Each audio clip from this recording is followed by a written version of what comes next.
Hi Tony and Eric, this is Greg. I thought I'd put this on a video so you can look at it when you have a chance. The county won't approve anything except for setback that brings you all the way back to here for two reasons. One, they want everybody's house to look the same, and they don't want people putting up solid fences. So we went over back and forth about that. But there is an easement that they won't give up. So anything you put in the front, they could they'll work around it, but they can tear it up. So that's why when you need an inspection, they won't give you an inspection for anything that's up front. Like the electrical on the motors wouldn't get an inspection unless you had it for some type of pole or something. Okay, there's a lot of ways to do it, but let me go over this right now. I'm going to zoom out. So let me go one more back. So as you can see, this is the front of your house. This is the house. This is the gate that Tony put up. This is the RV access with that wide curve right there. This is your ice plant that you pretty much have it. This is the end of the thing, and the ice plant comes like right about here right now. So what I did was just put pilasters and wrought iron posts between the pilasters, so it wasn't too busy or too expensive with a lot of concrete. So you have a pilaster next to the driveway, on both sides of the driveway, a little entry gate that Eric wanted, and then a pilaster on either side of the RV driveway, and they space pretty close to each other. They're not exact, but they space pretty close, so it looked good coming down the street. So the fence I'm using, there's two ways to do a fence, and let me show you. Okay, this is bias. The panels that have bias are pretty cheap, and a lot of the builders use them, and they don't hold up well. If somebody stands on here, they bend. That's the only problem I have, because they're not rigid. So we're going to make the fences ourselves completely. This is step. You can get pre-made panels, but you have to do a step, and it kind of looks, it kind of looks annoying and cheap. I'll show you a picture of one that was done with step. See how they step up, and this is what yours will look like. It looked like, not as nice, even though this is welded and clean panels. I actually did this a long time ago. I just didn't like the way it looked, but we used pre-made panels, and they were powder coated, but I just welded them on the corners here because I didn't want the hardware, and put the caps on.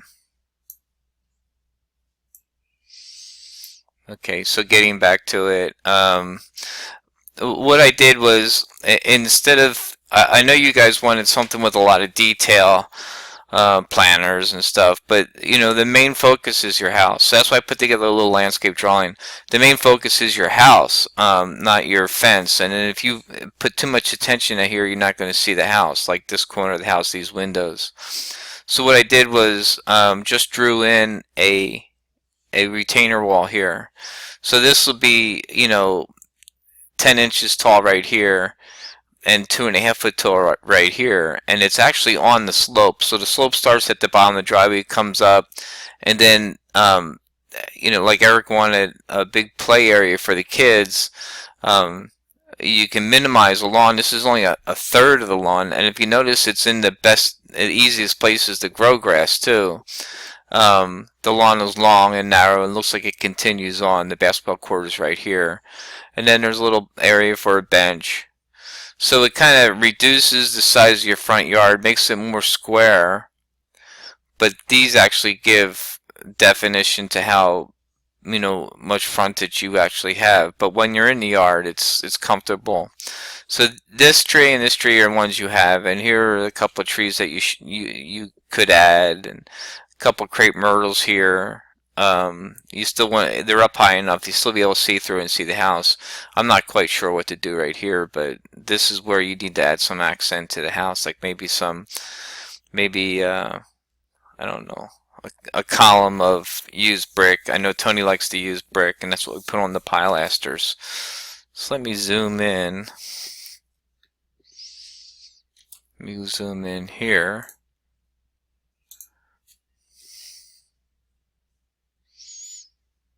Okay. So, coming over and looking at this fence. So this is the RV access fence. If you notice on the RV access side, pilaster, this fence is on a roller, and I had to make some concrete because this fence will have to roll all the way back over here. So there's a concrete pad, real small, skinny pad that runs this whole distance right here. Okay, and when the fence is pushed out of the way, we have posts on the other side that keep it from falling.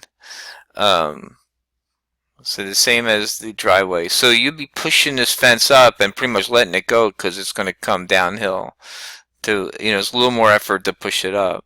The same with the driveway. So that's why we have to use a halfway decent motor.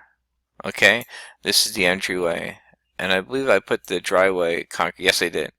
So if we get rid of this, let's get rid of this tree here. Okay. Let's get rid of this ice plant. Okay, that's ice plant there. So you see this fence, it dead ends right in here, and this is a this post right here is the dead stop where you can have a lock, and then there's a little C channel on it that holds it from getting pushed this way. So the fence will push back on a track, and the track will be a metal track that goes over the driveway. We'll put that in with some real nice rollers. We'll put ball bearing rollers, that way you can use a smaller motor, but I don't know. I'd have to see if it would be able, one of those cheap online motors might not be able to pull it uphill. You got a 6% grade. In 100 feet you have like 6 feet. Maybe just a little bit less than 6%. Maybe it's like a 5% grade, but that puts a lot of weight and a lot of strain on the motor. Although that's not a long distance to make. Okay, and this is your post. So I'll zoom back out, and I'll send you a link where you can download this.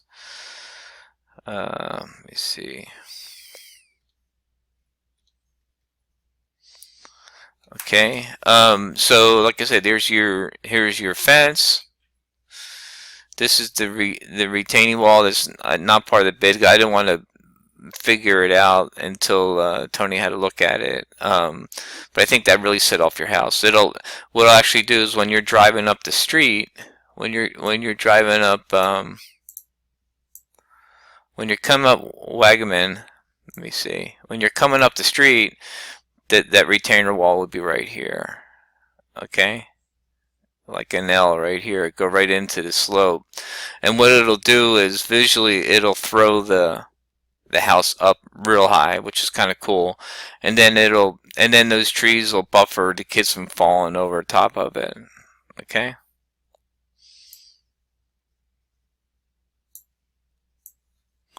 Oh yeah.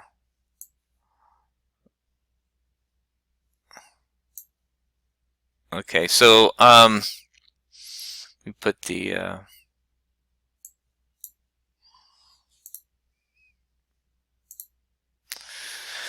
so there you have it. Let me know what you think. I know you guys are anxious to get something done. It gets expensive the more you add, but if you do it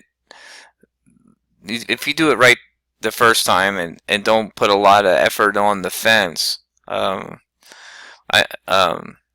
it'll make the house look better, and that's what you're trying to accentuate, is the house, not the fence. Okay, I'm going to stop this recording.